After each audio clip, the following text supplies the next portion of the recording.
Hello everyone. Today I am discussing important MCQ related to GATE biotechnology. It include MCQ, MSQ and NET question. So if this video is helpful for you, please share this video with others and also do like and subscribe this channel for more videos like this. Question first. Determine the correctness or otherwise of the following assertion and the reason. तो आपको assertion और reason दिया हुआ है. assertion क्या है? A very low amount of inhibitor can act as an activator for allosteric enzyme. और reason दिया हुआ है allosteric enzyme follow Michaelis Menten kinetics. तो आपको देखना है कि असर्शन और रीजन में कौन सा करेक्ट है और क्या रीजन असर्शन की करेक्ट एक्सप्लेनेशन दे रहा है या नहीं, ये आपको चेक करना है. तो दोनों में एलोस्टेरिक एंजाइम से रिलेटेड डिस्कस किया है. तो सबसे पहले हम एलोस्टेरिक एंजाइम के बेसिक कंसेप्ट को क्लियर करते हैं. सो यहाँ पे आपके पास एलोस्टेरिक एंजाइम के बारे में बताया गया है. तो एलोस्टेरिक एंजाइम के पास एक रेगुलेटरी मॉलिक्यूल होता है. ये रेगुलेटरी मॉलिक्यूल को हम इफेक्टर्स बोलते हैं. और इफेक्टर्स आपके पास टू टाइप के हो सकते हैं, या तो वो इनहिबिटर हो या फिर वो क्या हो आपके पास एक्टिवेटर हो. तो इस टाइप से एलोस्टेरिक एंजाइम टू टाइप से वर्क करता है, या तो एलोस्टेरिक इनहिबिशन या फिर एलोस्टेरिक एक्टिवेशन. तो एलोस्टेरिक इनहिबिशन में क्या होता है कि जो एंजाइम होता है, एंजाइम के पास यहाँ पर दो एक्टिव साइट प्रेजेंट होती है. एक जो सबस्ट्रेट के लिए है और दूसरी एक्टिव साइट जहाँ पे आपके पास इफेक्टर मॉलिक्यूल आके बाइंड होता है. और ये इफेक्टर मॉलिक्यूल या तो इनहिबिटर हो सकता है या फिर आपके पास एक्टिवेटर हो सकता है.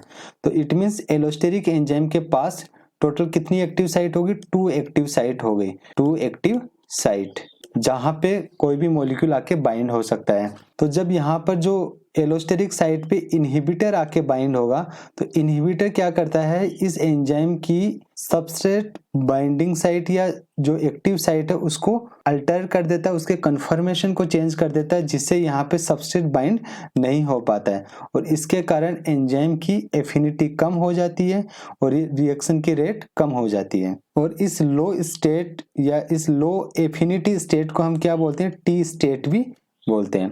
और सेकंड है एलोस्टेरिक एक्टिवेशन. यहाँ पे क्या होता है, जब एंजाइम की एक्टिव साइट पहले से आपके पास अल्टर्ड एक्टिव साइट है, यहाँ पे सबस्ट्रेट आके बाइंड नहीं कर पा रहा है. जैसे यहाँ पे एक्टिवेटर मॉलिक्यूल बाइंड होगा तो सबस्ट्रेट के लिए एक्टिव साइट की कन्फर्मेशन चेंज हो जाती है, जिसके कारण यहाँ पे सबस्ट्रेट मॉलिक्यूल आपके पास आकर बाइंड हो जाता है. तो इस स्टेट को हम बोलते हैं आर स्टेट. इस टाइप से एलोस्टेरिक एंजाइम वर्क करता है. इट मींस जब आपके पास इनहिबिटर की अमाउंट लो होगी, जब आपके पास इनहिबिटर की अमाउंट लो होगी तब आपके पास एलोस्टेरिक एक्टिवेशन होगा. क्या होगा? एलोस्टेरिक एक्टिवेशन होगा. और जब आपके पास एक्टिवेटर की अमाउंट कब होगी तब एलोस्टेरिक इनहिबिशन होगा. तो ये कंसेप्ट आपके पास क्लियर होना चाहिए कि जब आपके पास इनहिबिटर किसकी कंसंट्रेशन कम होगी, इनहिबिटर की कंसंट्रेशन कम होगी, तब हम एलोस्टेरिक एक्टिवेशन की बात करेंगे. और जब एक्टिवेटर की कंसंट्रेशन कम होगी इट मींस हम एलोस्टेरिक इनहिबिशन की बात कर रहे हैं. और जो एलोस्टेरिक एंजाइम होते हैं उनके पास 2 एक्टिव साइट प्रेजेंट होती है. इट मींस ये माइकेलिस मेंटेन मॉडल को फॉलो नहीं करते हैं क्योंकि इनके पास एक से ज्यादा एक्टिव साइट प्रेजेंट है. अब हम अपने असर्शन और रीजन को चेक कर लेते हैं. असर्शन दिया हुआ है a very low amount of inhibitor. तो very low amount of inhibitor, inhibitor की अमाउंट लो है. इट मींस ये किसकी तरह बिहेव करेगा? Activator for allosteric enzyme. It means assertion आपके पास करेक्ट है. रीजन दिया हुआ है allosteric enzyme follow Michaelis Menten kinetics. तो ये इनकरेक्ट स्टेटमेंट हो गया क्योंकि एलोस्टेरिक एंजाइम आपके पास माइकेलिस मेंटेन काइनेटिक्स को फॉलो नहीं करते हैं. और इसका रीजन ये है क्योंकि उनके पास more than 1 active site present होती है. सो हम करेक्ट ऑप्शन चेक करते हैं. फर्स्ट ऑप्शन दिया है both assertion and reason are true but reason is the correct reason for assertion. तो ये इनकरेक्ट हो गया आपके पास क्योंकि आपके पास जो रीजन है वो तो इनकरेक्ट है. इट मींस ऑप्शन बी भी आपके पास इनकरेक्ट है. Option C assertion is true but reason is false. तो option C is the correct option. Next question. Question second. During photo respiration under low CO2 and high O2 level O2 react with ribulose 1,5-bis-phosphate to yield. तो आपको बताना है कि photo respiration के दौरान जो राइबुलेज 1,5-bis-phosphate है, इसे हम किसके द्वारा डिनोट करते हैं? RUBP के द्वारा. तो ये O2 के साथ रिएक्ट करके क्या प्रोडक्ट फॉर्म करता है? तो क्वेश्चन से आपको एक कंसेप्ट क्लियर होना चाहिए कि फोटो रेस्पिरेशन के लिए क्या कंडीशन होती है, लो CO2 एंड हाई O2। जब ये केस होगा तब हमारे पास फोटो रेस्पिरेशन की प्रोसेस स्टार्ट होती है। तो सबसे पहले हम इस क्वेश्चन को सोल्व करने से पहले फोटो रेस्पिरेशन की प्रोसेस को डिस्कस करते हैं। फोटो रेस्पिरेशन की प्रोसेस को स्टार्ट करने के लिए आपके पास CO2 का लेवल तो लो होना चाहिए और O2 का लेवल हाई होना चाहिए। So during photo respiration RUBP का मॉलिक्यूल रूबिस्को एंजाइम की प्रेजेंस में और O2 की हाई कंसंट्रेशन में RUBP मॉलिक्यूल किस में कन्वर्ट हो जाता है, 3-फॉस्फोग्लिसरेट एंड 2-फॉस्फोग्लाइकोलेट, और दोनों का एक एक मॉलिक्यूल फॉर्म होता है यहाँ पे। और ये 2-फॉस्फोग्लाइकोलेट भी किस में कन्वर्ट हो जाता है, फिर ग्लाइकोलेट में, और 3-फॉस्फोग्लिसरेट भी ग्लाइकोलेट में कन्वर्ट हो जाता है। इट मीन्स ग्लाइकोलेट के आपके पास 2 मॉलिक्यूल फॉर्म होते हैं। और ये प्रोसेस जो होती है कंप्लीट, वो आपके पास किस में होती है, क्लोरोप्लास्ट में होती है। तो क्लोरोप्लास्ट में फिर ग्लाइकोलेट मॉलिक्यूल का ट्रांसपोर्टेशन पेरोक्सीसोम में होता है। तो ये पेरोक्सीसोम हो गया आपके पास। यहाँ पेरोक्सीसोम में ग्लाइकोलेट कन्वर्ट होता है आपके पास ग्लाइओक्सिलेट और पेरोक्साइड में। फिर ग्लाइओक्सिलेट आपके पास ग्लाइसिन अमीनो एसिड में कन्वर्ट होता है। तो ऐसा क्वेश्चन भी आ सकता है कि during photo respiration glycine amino acid कौन से सेल ऑर्गेनेल में सिंथेसाइज होता है, तो आपका आंसर पेरोक्सीसोम होगा। फिर ये ग्लाइसिन जो अमीनो एसिड है वो ट्रांसपोर्ट होके माइटोकॉन्ड्रिया में जाता है। कौन से सेल ऑर्गेनेल में, माइटोकॉन्ड्रिया में। और यहाँ माइटोकॉन्ड्रिया में ग्लाइसिन सेरीन अमीनो एसिड में कन्वर्ट हो जाता है। तो सेरीन अमीनो एसिड कहाँ सिंथेसाइज होता है, माइटोकॉन्ड्रिया में। ग्लाइसिन से सेरीन सिंथेसाइज के दौरान एक अमोनिया का मॉलिक्यूल बाहर निकलता है और एक CO2 का मॉलिक्यूल बाहर निकलता है। और जो NAD+ का मॉलिक्यूल है वो किस में कन्वर्ट हो जाता है, NADH में। फिर सेरीन ट्रांसपोर्ट होती है पेरोक्सीसोम में और सेरीन कन्वर्ट हो जाती है आपके पास हाइड्रोक्सी पाइरुवेट में। हाइड्रोक्सी पाइरुवेट से ग्लिसरेट फॉर्म होता है जो कि ट्रांसपोर्ट होता है आपके पास क्लोरोप्लास्ट में और फॉर्म करता है आपके पास PGA, जिसे हम क्या बोलेंगे, फॉस्फोग्लिसरेट। और ये फॉस्फोग्लिसरेट C3 साइकिल के द्वारा किस में कन्वर्ट हो जाएगा, RUBP का रीजनरेशन हो जाएगा आपके पास। तो फोटो रेस्पिरेशन से रिलेटेड जो इंपॉर्टेंट क्वेश्चन है कि ये कंप्लीट प्रोसेस आपके पास 3 सेल ऑर्गेनेल में होती है, एक chloroplast, second peroxisome, third mitochondria. Second जो क्वेश्चन यहाँ से अराइज होता है वो है कि ग्लाइसिन अमीनो एसिड का सिंथेसिस कौन से सेल ऑर्गेनेल में होता है ड्यूरिंग फोटो रेस्पिरेशन, तो आपका आंसर होगा पेरोक्सीसोम। और सेरीन अमीनो एसिड की बात करेंगे तो वो माइटोकॉन्ड्रिया में सिंथेसाइज होगा। अब हम अपने क्वेश्चन पे आते हैं।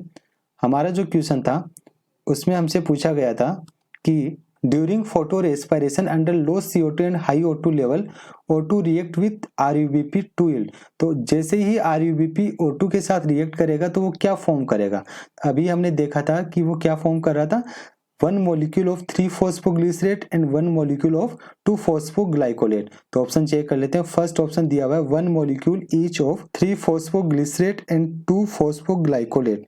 सो correct option is option A. Next question third, the activity of an enzyme is expressed in international unit, however the SI unit for an enzyme activity is katal, so 1 katal is. तो एंजाइम की जो international unit है उसको हम किसके द्वारा denote करते हैं, इंटरनेशनल यूनिट इक्वल टू होती है माइक्रोमोल पर मिनट। और एंजाइम की जो SI यूनिट है उसे हम केटल के द्वारा डिनोट करते हैं और ये इक्वल होती है आपके पास मोल पर सेकंड। तो इट मीन्स आपको माइक्रोमोल पर मिनट को मोल पर सेकंड में कन्वर्ट करके दोनों में रिलेशन निकालना है कि 1 केटल किसके इक्वल टू होगा। इट मीन्स इसको हम इसमें कन्वर्ट करने के लिए माइक्रो को किस में कन्वर्ट करेंगे, 1 माइक्रो इक्वल टू होता है 10⁻⁻6, तो 10⁻⁻6 मोल। मिनट को सेकंड में कन्वर्ट करने के लिए 1 मिनट इक्वल टू 60 सेकंड होती है, तो ये आपके पास आ जाएगा मोल पर second. It means 1 international unit equal to होता है 10⁻⁻6 डिवाइडेड 60 मोल पर सेकंड। और मोल पर सेकंड किसके इक्वल है आपके पास, केटल के इक्वल है। तो ये आपके पास रिलेशन आया इंटरनेशनल यूनिट और केटल के बीच में, जिसको हम सोल्व करते हैं तो आपके पास क्या आता है, 1 इंटरनेशनल यूनिट इक्वल टू होगा आपके पास 1.6 इंटू 10⁻⁸ केटल के। लेकिन आपसे क्वेश्चन में किसके बीच में रिलेशन पूछा है कि 1 केटल आपके पास किसके इक्वल होगा, तो 1 केटल जो होगा आपके पास वो इक्वल टू होगा, इसको हम डिवाइड करके सोल्व करेंगे तो वो होगा 6 इंटू 10⁻7 इंटरनेशनल यूनिट। तो ये दोनों रिलेशन आपको याद रखना है कि एग्जाम में या तो आपसे 1 केटल किसके इक्वल टू होगा ये पूछ सकता है, या फिर 1 इंटरनेशनल यूनिट जो है वो किसके इक्वल होगी वो पूछ सकता है। तो दोनों ही रिलेशन अपने आप में इंपॉर्टेंट है। यहाँ क्वेश्चन में पूछा था आपसे कि 1 katal is, so 1 katal is equal to 6 × 10⁻7 international unit, so correct option is option C. ये थी एंजाइम एक्टिविटी की यूनिट माइक्रोमोल पर मिनट। इसी क्वेश्चन से रिलेटेड हम एक और यूनिट की बात करते हैं कि स्पेसिफिक एक्टिविटी की यूनिट क्या होती है। स्पेसिफिक एक्टिविटी, जब भी हम स्पेसिफिक एक्टिविटी की बात करेंगे तो जैसे माइक्रोमोल पर मिनट, ये किसकी यूनिट है, ये यूनिट है आपके पास एक्टिविटी की। एंजाइम के क्वेश्चन में आपको यूनिट पता होना बहुत जरूरी है। तो एक्टिविटी की यूनिट है माइक्रोमोल पर मिनट, और स्पेसिफिक एक्टिविटी की जो यूनिट होगी वो होगी आपके पास activity divided amount of enzyme, और ये अमाउंट ऑफ एंजाइम हम किस में लेंगे, मिलीग्राम में लेंगे। इट मीन्स जो स्पेसिफिक एक्टिविटी की यूनिट होगी वो क्या हो जाएगी आपके पास, माइक्रोमोल पर मिनट और मिलीग्राम। माइक्रोमोल पर मिनट पर मिलीग्राम, ये आपके पास यूनिट हो गई है स्पेसिफिक एक्टिविटी की। Next question, question 4, identify the statement that is not applicable to an enzyme catalysed reaction. तो आपको स्टेटमेंट को आइडेंटिफाई करना है कि कौन सा स्टेटमेंट आपके पास एंजाइम कैटेलाइज्ड रिएक्शन के लिए इनकरेक्ट है। फर्स्ट स्टेटमेंट दिया, एंजाइम कैटेलाइसिस इन्वॉल्व प्रोपिनक्यूएटी इफेक्ट्स। तो ये इफेक्ट क्या होता है, प्रोपिनक्यूएटी इफेक्ट, इसी को बोलते हैं प्रोक्सिमिटी इफेक्ट भी बोलते हैं। क्या बोलते हैं इस इफेक्ट को, प्रोक्सिमिटी इफेक्ट। इजीली समझने के लिए कि प्रोक्सिमिटी इफेक्ट या प्रोपिनक्यूएटी इफेक्ट होता क्या है, एंजाइम के पास एक्टिव साइट प्रेजेंट होती है और इस एक्टिव साइट पे कौन आके बाइंड होता है, सबस्ट्रेट आके बाउंड होता है। तो सबस्ट्रेट मॉलिक्यूल एंजाइम की एक्टिव साइट पे आके बाउंड होता है, लेकिन दोनों को एक दूसरे के अकॉर्डिंग कन्फर्मेशन बनाने के लिए जो इफेक्ट होता है उसी को प्रोक्सिमिटी इफेक्ट बोलते हैं, कि सबस्ट्रेट मॉलिक्यूल के अकॉर्डिंग ही एंजाइम की एक्टिव साइट हो, उसी को प्रोक्सिमिटी इफेक्ट बोला जाता है। इट मींस जो प्रोक्सिमिटी इफेक्ट है आपके पास वो क्या करता है, वो ऑर्गेनाइज करता है सबस्ट्रेट को विद इन एक्टिव साइट। तो it organize substrate within active site, ये इजीली समझ सकते हैं इस स्टेटमेंट के थ्रू कि प्रोक्सिमिटी इफेक्ट या प्रोपिनक्यूएटी इफेक्ट होता क्या है। इससे क्या होगा, जैसे ही सबस्ट्रेट उस एक्टिव साइट में आगे बाउंड होगा तो एंजाइम और सबस्ट्रेट के बीच में इंटरेक्शन बढ़ जाएगा। इट मींस उन दोनों के बीच की कोलिजन फ्रीक्वेंसी इंक्रीज होगी, और उसके कारण क्या होगा, आपकी जो रिएक्शन है वो फास्ट हो जाएगी, रेट ऑफ रिएक्शन इंक्रीज हो जाएगी। नेक्स्ट स्टेटमेंट क्या दिया हुआ है, the binding of substrate to the active site cause a strain in the substrate. ये स्टेटमेंट भी आपके पास बिल्कुल करेक्ट है, क्योंकि जो सबस्ट्रेट है उसके कन्फर्मेशन में चेंज होता है और वो फिर वो प्रोडक्ट में कन्वर्ट हो जाता है। थर्ड ऑप्शन दिया, enzyme do not accelerate the rate of reverse reaction. तो ये स्टेटमेंट आपके पास रॉन्ग है, क्योंकि एंजाइम फॉरवर्ड रिएक्शन और रिवर्स रिएक्शन दोनों को एक्सेलरेट करता है। उसके अलावा जो एंजाइम होता है आपके पास क्या नहीं करता, ये आपको पता होना चाहिए। एंजाइम कभी भी इक्विलिब्रियम कांस्टेंट को चेंज नहीं करता है। तो ये इक्विलिब्रियम जो कांस्टेंट होता है वो आपके पास रिएक्शन में क्या होता है, कांस्टेंट होता है, क्योंकि उसको एंजाइम चेंज नहीं करता है। और क्या नहीं करता है एंजाइम, एंजाइम कभी भी किसी भी रिएक्शन की फ्री एनर्जी को चेंज नहीं करता है। इट मीन जो फ्री एनर्जी ऑफ सिस्टम है आपके पास, फ्री एनर्जी ऑफ सिस्टम वो भी कांस्टेंट रहेगी आपके पास, उस पर एंजाइम का कोई इफेक्ट नहीं होगा। तो ये दोनों फैक्टर आपको याद रखना है कि equilibrium constant and free energy of system both are constant, they do not change in the presence of enzyme. Option D, enzyme catalysis involve acid base chemistry. तो acid base chemistry होती क्या है कि जब भी हम acid base catalysis की बात करते हैं तो कोई भी जो रिएक्शन होती है उसमें हम एसिड को इन्वॉल्व करते हैं या फिर उस रिएक्शन में हम बेस को इन्वॉल्व करते हैं। तो एसिड और बेस क्या करते हैं, उस रिएक्शन को एक्सेलरेट कर देते हैं, उस रिएक्शन को कंप्लीट करवाते हैं, लेकिन कभी भी एसिड या बेस उस रिएक्शन में कंज्यूम नहीं होते। सेम कंसेप्ट हम एंजाइम कैटालाइसिस में लेते हैं। एंजाइम का रोल होता है रिएक्शन को एक्सेलरेट करवाना, और जितना अमाउंट हम एंजाइम की रिएक्शन के स्टार्ट में लेते हैं उतनी अमाउंट हमें रिएक्शन के फाइनल में मिलती है, कि जितना अमाउंट एंजाइम का इनिशियल स्टेज में था उतनी ही अमाउंट एंजाइम की फाइनल स्टेज में। इट मींस एंजाइम कंसंट्रेशन या एंजाइम रिएक्शन में पार्टिसिपेट नहीं करता है। तो सेम कंसेप्ट है एंजाइम कैटालाइसिस का एसिड बेस केमिस्ट्री के अकॉर्डिंग। तो ये स्टेटमेंट भी आपके पास करेक्ट है। तो इस क्वेश्चन के लिए जो करेक्ट ऑप्शन है वो है option C, enzyme do not accelerate the rate of reverse reaction. ये स्टेटमेंट रॉन्ग है। Next question, question 5, the molarity of water in a water ethanol mixture 15:85 V by V is approximately। तो question में आपसे molarity के बारे में पूछा है। सो मोलरिटी इक्वल टू क्या होता है, सबसे पहले आपको मोलरिटी का फॉर्मूला पता होना चाहिए। मोलरिटी इक्वल टू होता है moles of solute, moles of solute divided volume of solution. और अगर वॉल्यूम ऑफ सॉल्यूशन हम मिलीलीटर में लेते हैं तो इसे किससे मल्टीप्लाई करेंगे, 1000 से मल्टीप्लाई करेंगे। ये आपके पास मोलरिटी का फॉर्मूला है।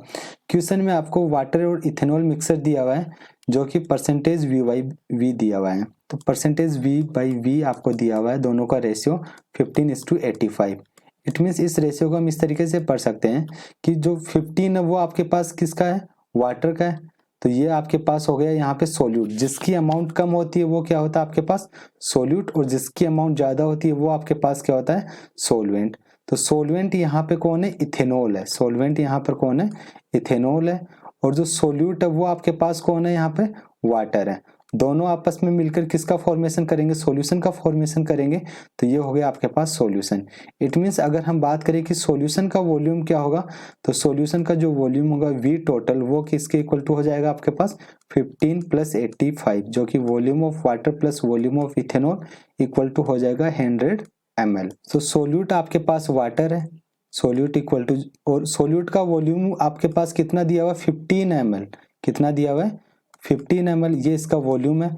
तो यहाँ से हम वेट ऑफ वाटर निकाल सकते हैं कि वेट ऑफ वाटर क्या होगा। वेट ऑफ वाटर निकालने के लिए सिंपल सा फॉर्मूला होता है आपके पास, डेंसिटी इक्वल टू होते हैं मास अपॉन वॉल्यूम या weight upon volume. It mean जो वेट या मास आपके पास होगा वो किसके इक्वल टू हो जाएगा, डेंसिटी इंटू वॉल्यूम के इक्वल हो जाएगा। वाटर की डेंसिटी क्या होती है आपके पास, 1 होती है, और वॉल्यूम यहाँ पे 15 ml है। इट मीन्स ये इक्वल टू हो जाएगा आपके पास 15 ग्राम के। वाटर का मोलिकुलर वेट की बात करें तो molecular weight of water, molecular weight of water वो किसके इक्वल टू हो जाएगा आपके पास 18 के इक्वल होता है।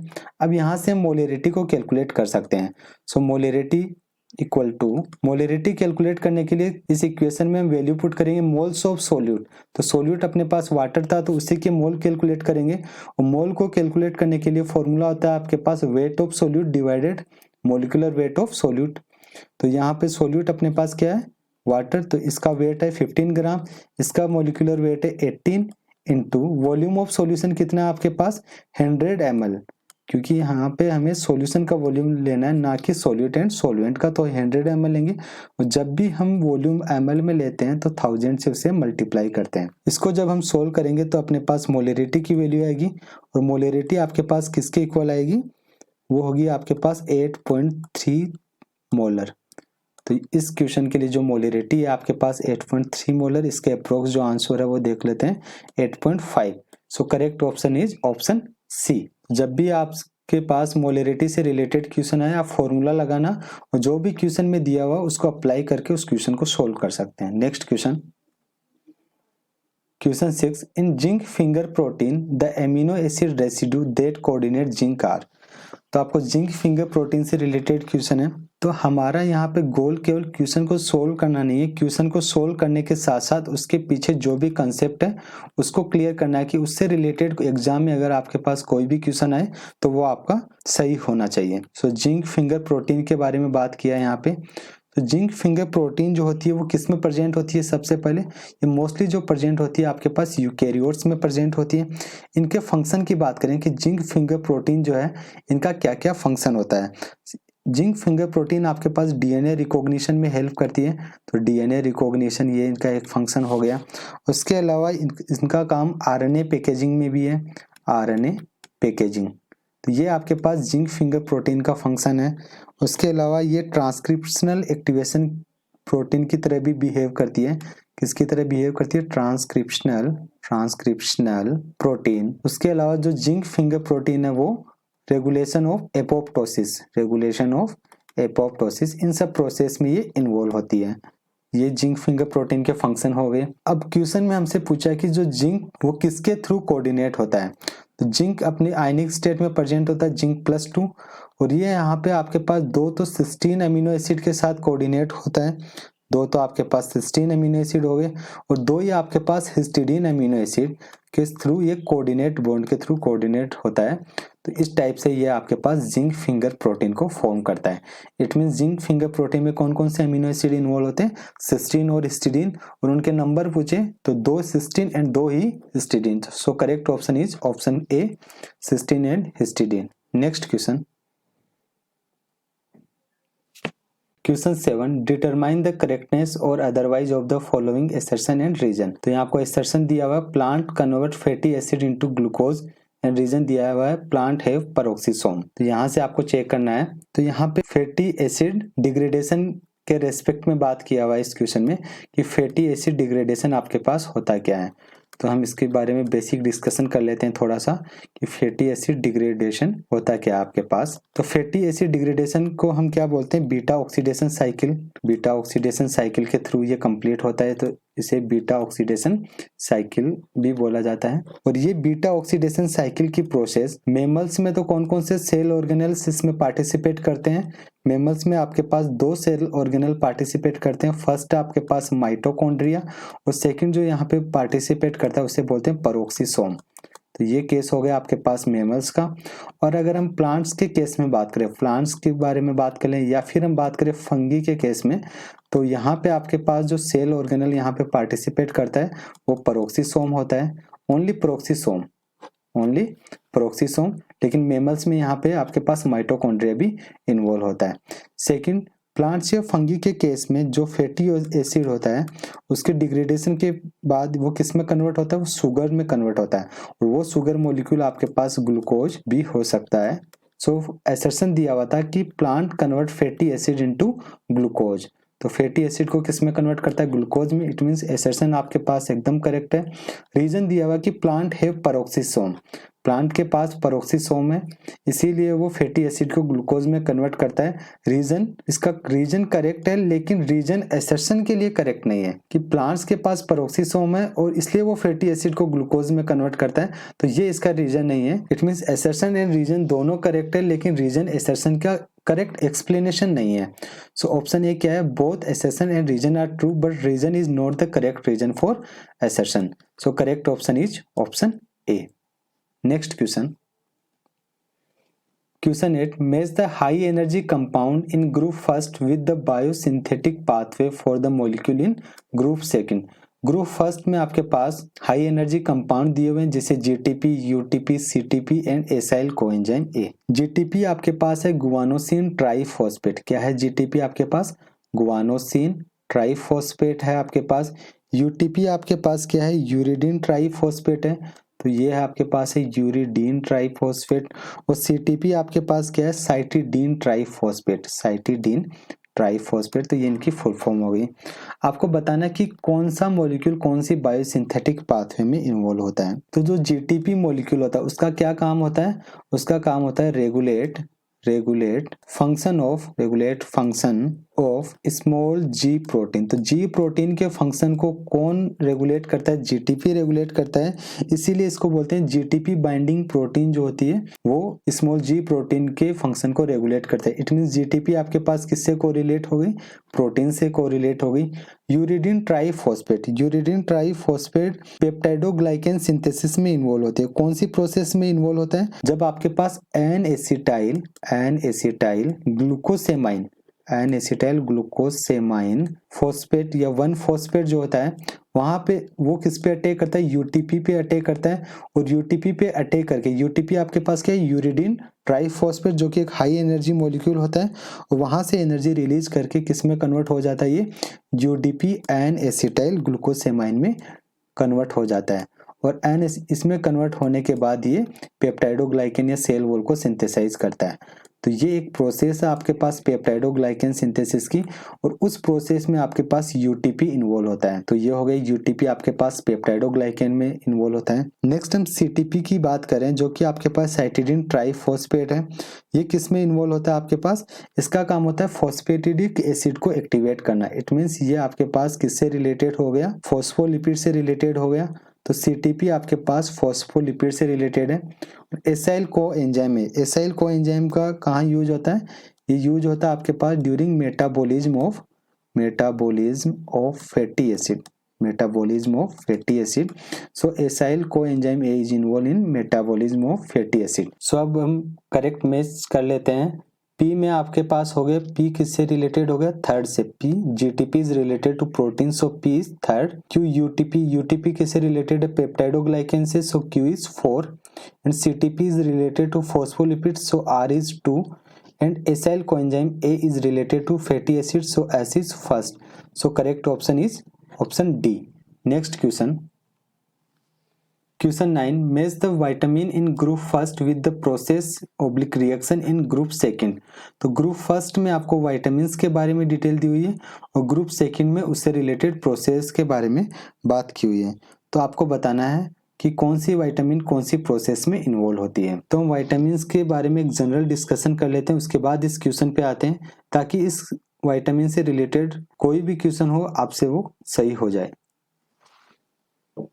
यहाँ पर एक टेबल दी हुई है जिसमें एक कॉलम विटामिन से related, second column active form of cofactor है और थर्ड कॉलम आपके पास बायोकेमिकल फंक्शन ऑफ विटामिन है। विटामिन B1 को का जो साइंटिफिक नेम है वो क्या आपके पास, थायमीन है, और इसका एक्टिव फॉर्म या कोफैक्टर आपके पास क्या होता है, TPP या TDP। TPP आपके पास क्या है, थायमीन पायरोफॉस्फेट है, और TDP आपके पास क्या है, थायमीन डाइफॉस्फेट है। इसके बायोकेमिकल फंक्शन क्या क्या होते हैं आपके पास, डीकार्बोक्सिलेशन एंड डीकार्बोनिलेशन। तो ये आपको याद रखना है कि विटामिन B1 जो है उसके आपके पास बायोकेमिकल फंक्शन क्या होते हैं, उसका कोफैक्टर क्या होता है। नेक्स्ट जो विटामिन है आपके पास विटामिन B2, जिसका साइंटिफिक नेम आपके पास राइबोफ्लेविन होता है, और इसका जो एक्टिव फॉर्म कोफैक्टर है वो FADS2 है। सो FADS2 is involve in oxidation reduction process. So vitamin B2 का जो बायोकेमिकल फंक्शन है वो ऑक्सीडेशन एंड रिडक्शन है। Scientific name of vitamin B3 is niacin, and niacin का जो कोफैक्टर है वो आपके पास NADH है। ये भी आपके पास ऑक्सीडेशन एंड रिडक्शन प्रोसेस में इन्वॉल्व होता है। याद कैसे रखेंगे, राइबोफ्लेविन के साइंटिफिक नेम में F आ रहा है, इट मीन्स इसका कोफैक्टर आपके पास FADS2 होगा, इट मीन्स F से स्टार्ट हो रहा है। नियासिन के नाम में आपके पास कैपिटल N आ रहा है, तो इसका जो कोफैक्टर होगा वो भी किससे स्टार्ट होगा, N से स्टार्ट होगा, जो कि NADH है। तो यहाँ पे आप कंफ्यूज नहीं होंगे। नेक्स्ट हम बात करते हैं विटामिन B5। विटामिन B5 का साइंटिफिक नेम है पेंटोथेनिक एसिड, और इसका जो कोफैक्टर है वो है कोएंजाइम है, जो कि एक इम्पोर्टेंट है। और यहाँ पर विटामिन B5 की जो बायोकेमिकल फंक्शन है वो है acyl transfer. Vitamin B6, scientific name of vitamin B6 is pyridoxine, and cofactor of vitamin B6 is pyridoxal phosphate. क्या होता है, पायरिडोक्सल फॉस्फेट। इसका बायोकेमिकल फंक्शन इंपॉर्टेंट है, transamination, racemization, decarboxylation and elimination. तो ये इसके बायोकेमिकल फंक्शन है vitamin B6 के। विटामिन B7, जिसका साइंटिफिक नेम बायोटीन होता है, और इसका जो एक्टिव फॉर्म है वो भी क्या होती है, बायोटीन ही होती है। ये किस में इन्वॉल्व होता है, कार्बोक्सिलेशन में। लेकिन विटामिन जो B9 है उसका साइंटिफिक नेम फोलिक एसिड होता है, और इसका जो एक्टिव फॉर्म है वो होता है टेट्राहाइड्रोफोलेट। इंपॉर्टेंट है, tetrahydrofolate is active form of vitamin B9, और इसकी बायोकेमिकल फंक्शन भी बहुत इंपॉर्टेंट है, very very important. 1 carbon group transfer, किसमें इन्वॉल्व होती है ये, 1 carbon group transfer.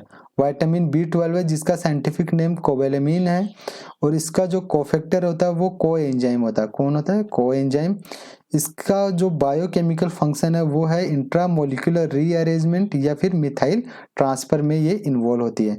Vitamin C, जिसका साइंटिफिक नेम आपके पास एस्कॉर्बिक एसिड है, और इसका कोफैक्टर भी क्या होता है, एस्कॉर्बिक एसिड। ये किस में इन्वॉल्व होती है, प्रोलीन हाइड्रोक्सिलेशन रिडक्शन। तो ये भी आपको याद रखना है कि प्रोलीन हाइड्रोक्सिलेशन रिडक्शन में कौन सी विटामिन इन्वॉल्व होती है, तो वो विटामिन C है। अब हम अपने क्वेश्चन पे चलते हैं। हमारे क्वेश्चन में दिया हुआ है पेंटाथोनिक एसिड। तो पेंटाथेनिक एसिड कौन सी होती है आपके पास, विटामिन B5 के बारे में बात कर रहे हैं। और जो विटामिन B5 है वो कौन सी प्रोसेस में इन्वॉल्व होगी आपके पास। तो अभी हमने देखा था कि जो विटामिन B5 है वो उसका जो प्रीकर्सर होता है वो कौन होता है, कोएंजाइम A होता है, और ये कोएंजाइम A बहुत सारी मेटाबॉलिक रिएक्शन में इन्वॉल्व होता है। सो पेंटाथेनिक एसिड किस में इन्वॉल्व होगा आपके पास, फैटी एसिड मेटाबॉलिज्म में इन्वॉल्व होता है। विटामिन B2, जिसे हम राइबोफ्लेविन भी बोलते हैं, ये आपके पास ऑक्सीडेशन एंड रिडक्शन में इन्वॉल्व होती है। इट मीन्स ये आपके पास एक इलेक्ट्रॉन ट्रांसपोर्ट की तरह बिहेव करेगा। So vitamin B2 is related to electron transport. Vitamin B six अभी हमने चेक किया था किससे रिलेटेड था, डी कार्बोक्सिलेशन से।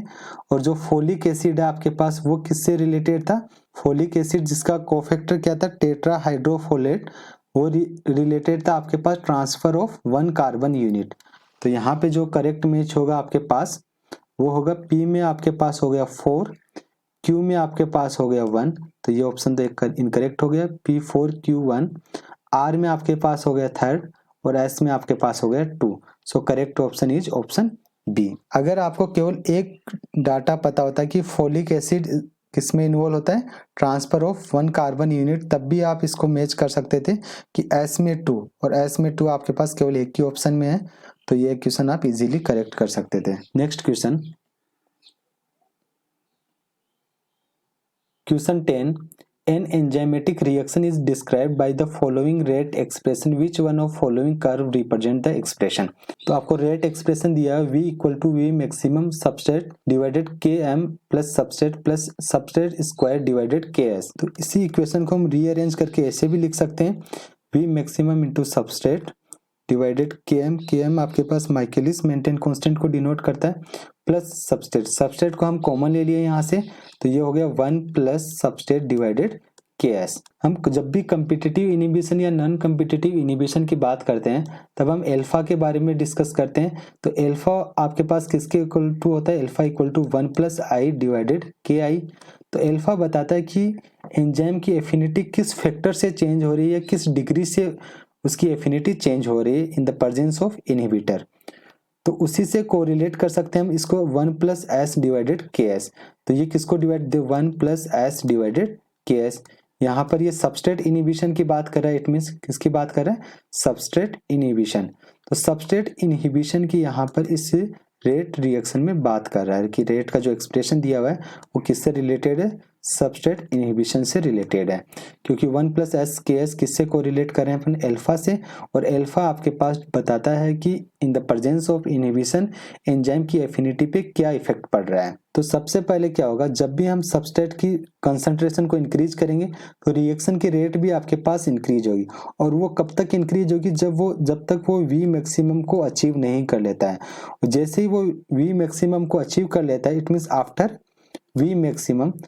वी मैक्सिमम जब हम सबस्ट्रेट की कंसंट्रेशन को इंक्रीज करेंगे तब हमारे पास जो रेट ऑफ रिएक्शन होगी वो क्या होने लग जाएगी, डिक्रीज होने लग जाएगी।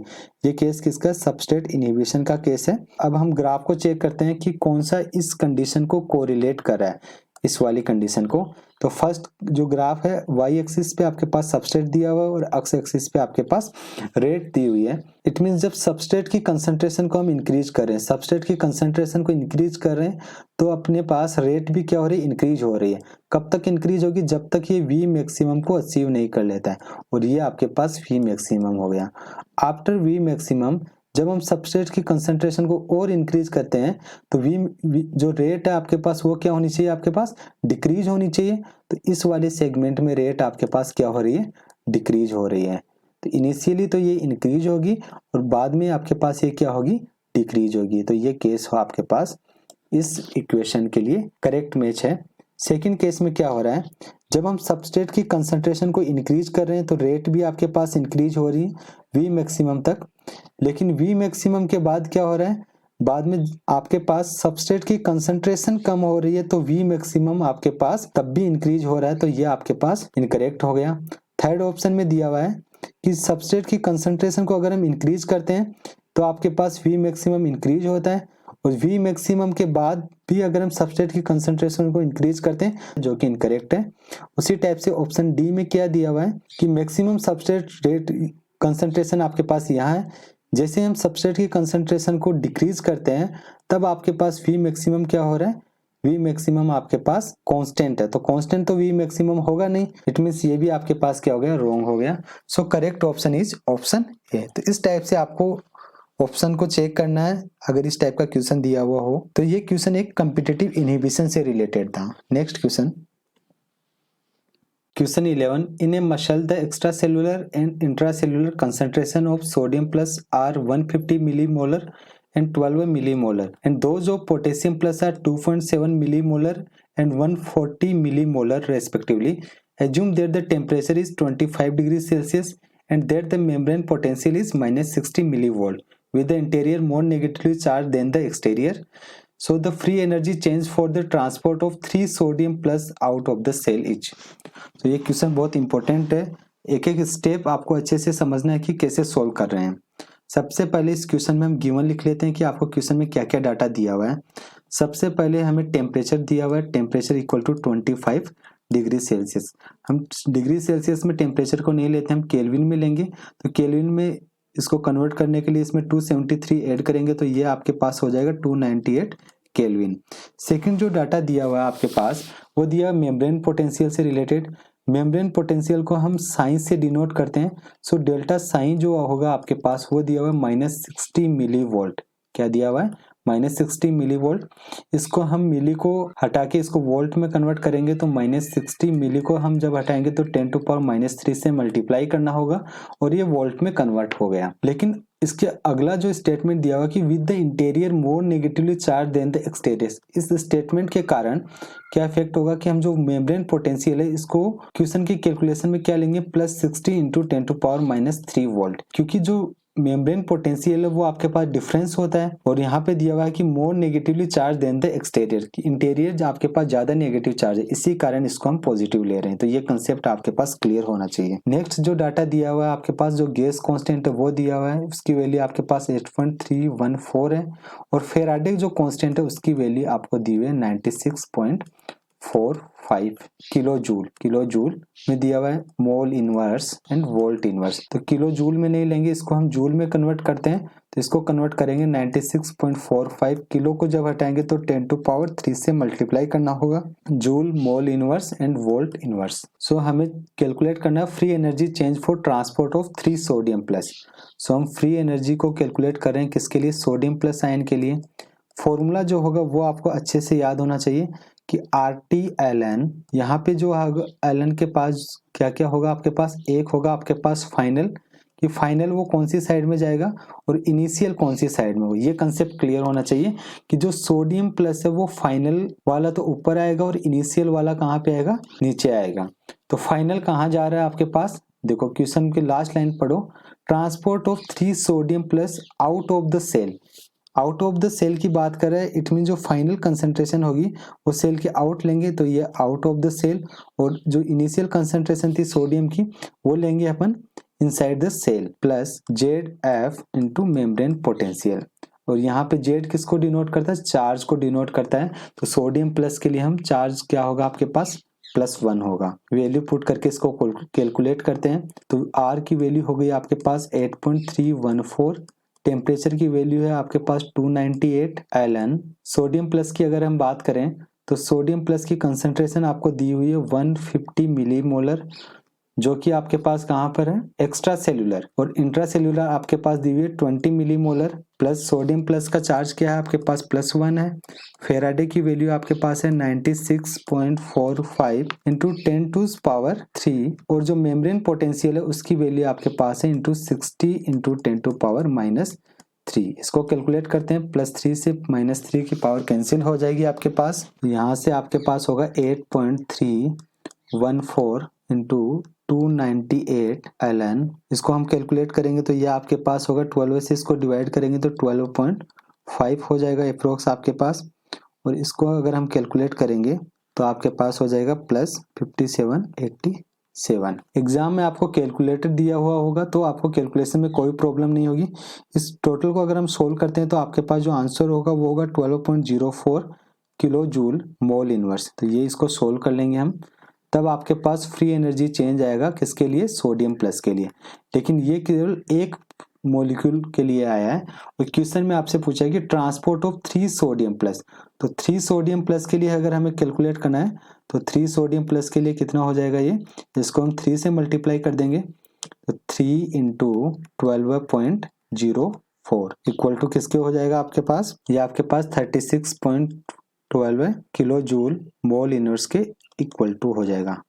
सो करेक्ट ऑप्शन आपके पास कौन सा हो जाएगा, ये वाला option D is the correct option, 36.3 kilo joule mole inverse. Next question, question 12 में भी आपके पास क्वेश्चन 11 से सिमिलर ही है, बस यहाँ पे फाइनल स्टेटमेंट चेंज हुआ है कि the free energy change for the transport of 2 potassium plus into the cell. So आपको फ्री एनर्जी चेंज अब पोटेशियम के लिए कैलकुलेट करना है। So delta G potassium plus के लिए कैलकुलेट करें, वो क्या हो जाएगा आपके पास RT/ln। सो देखो क्वेश्चन की फाइनल लाइन क्या दी हुई है, the free energy change for the transport of 2 potassium plus into the cell. It means potassium की फाइनल पोजीशन सेल के अंदर है। इट मींस जो ऊपर हम कंसंट्रेशन लेंगे पोटेशियम प्लस की, वो इंट्रासेल्यूलर वाली लेंगे। कौन सी लेंगे, इंट्रासेल्यूलर वाली लेंगे।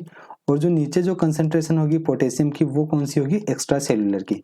बस यही कंसेप्ट आपको अच्छे से समझना है कि ऊपर हम इंट्रासेल्यूलर की क्यों ले रहे हैं और नीचे हम एक्स्ट्रा सेल्यूलर की क्यों ले रहे हैं। प्लस ZF डेल्टा साई, ये आपके पास मेम्ब्रेन पोटेंशियल को डिनोट करता है। बस केवल वैल्यू पुट करते हैं हम। आर की वैल्यू आपके पास दी हुई है 8.3, टेम्परेचर की वैल्यू आपके पास 298 है, ln इंट्रासेल्यूलर कंसंट्रेशन आपके पास कितनी है, 140 मिलीमोलर है। तो 140 मिलीमोलर आपके पास पोटेशियम प्लस के लिए है, और इसकी जो एक्स्ट्रा सेल्यूलर कंसंट्रेशन है वो आपके पास 2.7 मिलीमोलर है। तो ये 2.7 हो गया। पोटेशियम के लिए भी चार्ज आपके पास 1 होगा। फेराडे की वैल्यू बात करें तो ये 96.45 किलो जूल है, तो इसको हम जूल में कन्वर्ट कर लेंगे, वो आपके पास 10⁻³ से मल्टीप्लाई कर लेंगे इसको। तो ये हो गया आपके पास 96.45 इंटू 10⁻³।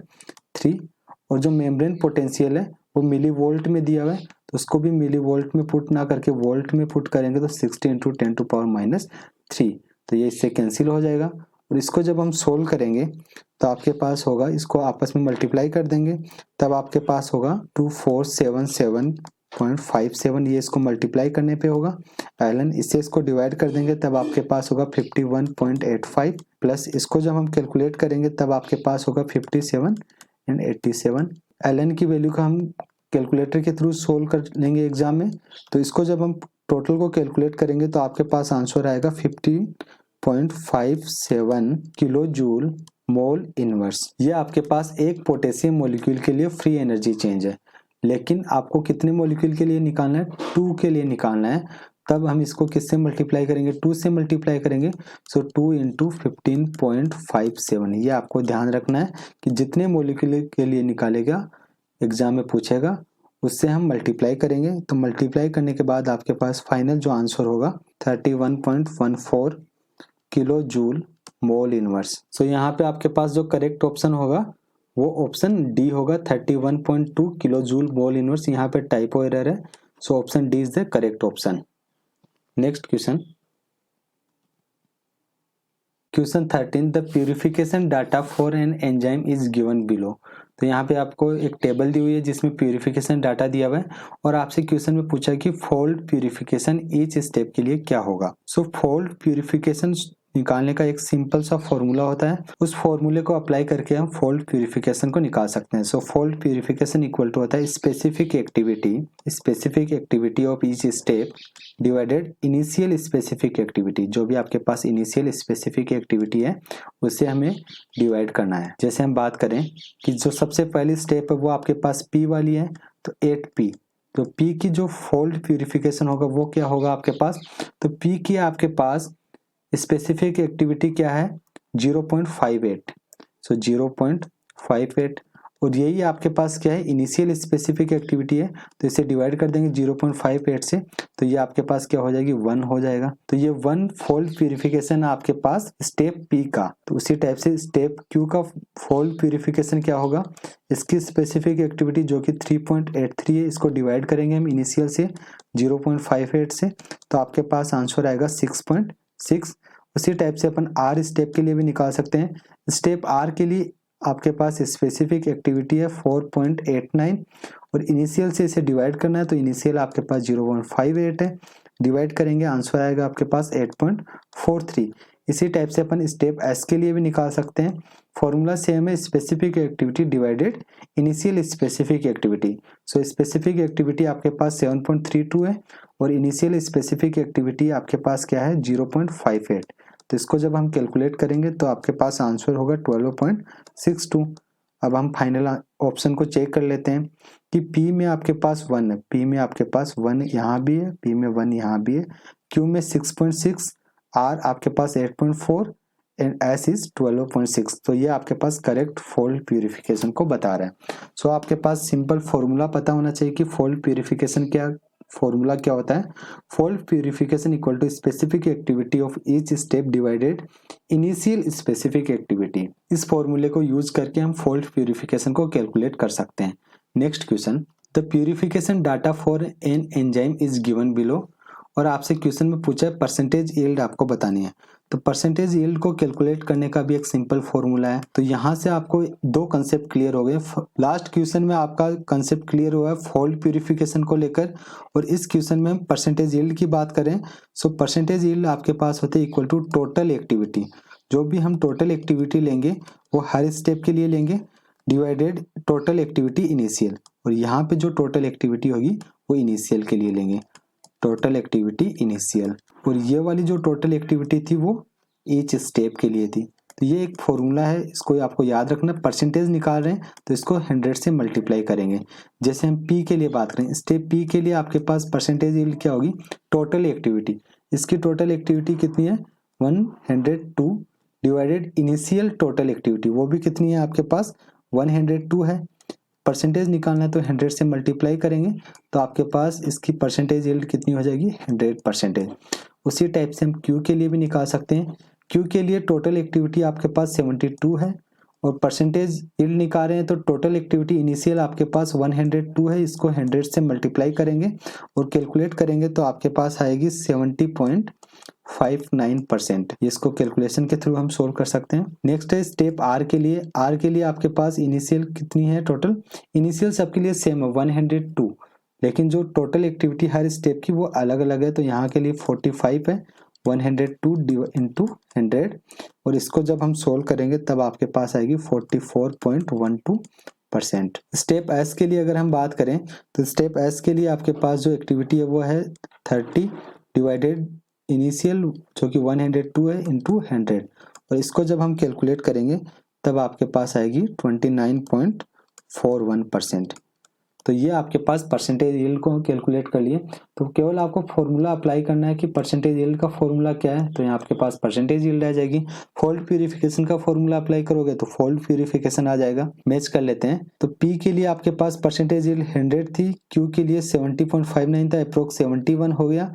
R के लिए आपके पास 44 था तो ये 44 हो गया। S के लिए 29.41 था, approx 29। So correct option is option D. Next question, question 15, which one of the following is an ABC transporter. तो आपको बताना है कि कौन सा एबीसी ट्रांसपोर्टर है।